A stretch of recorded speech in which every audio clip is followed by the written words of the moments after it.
Yes, I need to, give my contribution as far as this matter is concerned. And I need to start by, completely disagreeing that it is possible that anybody can try to use whatever excuse they can find to justify, us bringing in people who have this Ebola. There is no justifications under the sun that we can give money or whatever, in terms of preparedness or whatever it is that you want to call it, that can actually, justify why we need a facility that brings in patients who have already contacted the virus. When we are talking about we are neighbors, we have borders, Ebola has happened in Congo for many years before. We've been lucky or otherwise that we've not had a patient in the country that have actually, contacted this virus. Why would we now, for whatever reason, entertain a conversation that brings in other nationals who have contacted this virus in Congo into our country? Why are we not asking a simple question of why don't they take it to America, where medically they are way advanced? Could this be the reason why the president the other day they said that we are going to be ahead of America in terms of medical facilities or medical systems? We cannot. We need 100 years to do that with the current pace that the president is taking the country. I, as a person, Debar, do not trust America. I don't trust them at all. So why is America all of a sudden interested in having a facility in Kenya for this particular disease? Or what I would call Ebola. Why? Why are they interested in bringing it into Kenya? They can take it to a strange island where nobody lives there. America owns all manner of places, all manner of things, and they have money, they can buy everything. Why have they even given us money to construct this particular? And why is even the facility inside a military, establishment, if not for their own controls? This is because they are using us. We are being used. There is nothing like being chosen here, people. And this is, I don't even believe it. It is impossible that someone in their rightful thinking can accept this kind of an offer. Even if I was given this kind of an offer to offset all our debt, I would not accept it.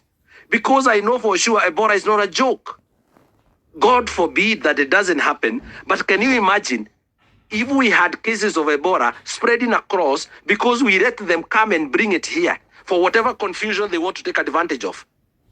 We need now to start looking at things from a very open-minded, and we stop thinking politically.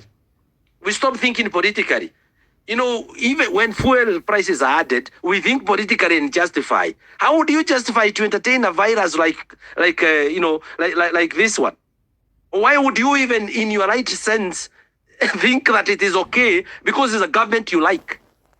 This government is putting us into such a huge danger for the purposes of maintaining control or whatever it is by accepting to bring this thing.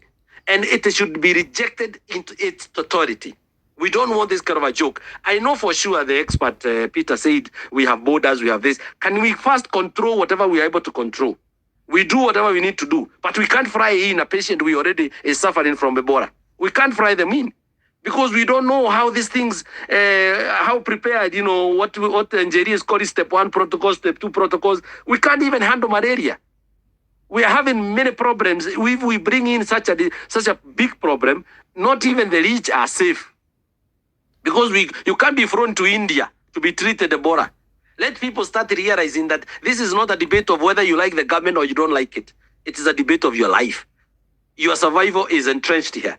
And we cannot entertain this. If we have to go on streets for something like this, we have to. We will go. The question that I'm asking myself is that why would you be exposed to Ebola virus in Congo, but you want to be treated, but you have to be thrown out and be treated in Kenya? That is a question we're asking. And I think as I conclude my submission in today's discussion, I have picked from what friend Okango have said and what Dr. Edson presented before. And I think we are reading from different script altogether. It's like their understanding and the information we have is completely different. When you're trying to defend a government and when you're trying to politicize something that you're also claiming that it should not be politicized, you miss the key, point in the discussion.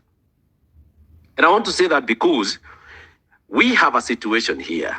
The facility that we are talking about that the Kenyan government want to put, we have even picked from the American media themselves, and from what information we have, it is that infected Americans who have contracted Ebola virus are supposed to be thrown into Kenya for treatment. That is the bone of contention. We are not going to discuss on whether we have porous borders or we are within the zone where Ebola is happening. It has been there. Ebola is not coming out tomorrow.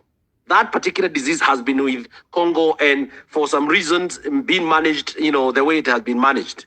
But the question we are asking is why is it that Americans who have been exposed and infected with Ebola in Congo, trying to mine there or doing whatever business they are doing there, must be thrown into Kenya, irrespective of whether it is in Laikipia or otherwise? That is a question. That is where we are disagreeing. So don't bring in the excuses of other UN installations in Kenya. No, the discussion is not about the UN facility in Gigiri.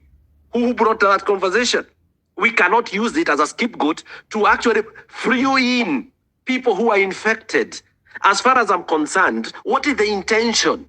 The intention is to fight the spread of the disease. And to fight the spread of the disease, we try to contain it at the point in which the infection is happening. So if that is the intention, if these people means good and they want to fight Ebola, why is it not being done in Congo, where we have the problem of infection? Because this is a virus that we need to contain. If we are not going to politicize it, then we become rational and reasonable. We cannot purport that, guys who are just singing one term and have no solution. Come on. We are talking about something that does not make sense. You are picking citizens who are infected from one country and you are taking them to treat them in another country. Why are you not creating, what I would call another facility? Congo, as someone, presented here, is a massive country. We have been there.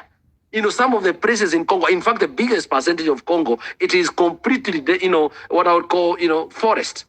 Just go in the middle of the forest. How can Americans find, minerals in the middle of forest, but they cannot find, what I would call a facility, what they cannot be able to, put their people inside a small facility within Congo, treat them there, and then once they are free from danger, they can free them to their country. That is where the issue is coming to bear. That is why we are not agreeing at all with the decision where we are becoming the guinea pig, where we are becoming the host of a virus that we do not have the capacity. If for sure, Fred Okango, we have to discuss about, increasing our capacity in terms of response and management. That can be done without the foreigners coming into our country who are already exposed. That can be done. I have seen a report from the American side that they have rerouted everybody who is coming out of Southern Sudan, Uganda, and Congo.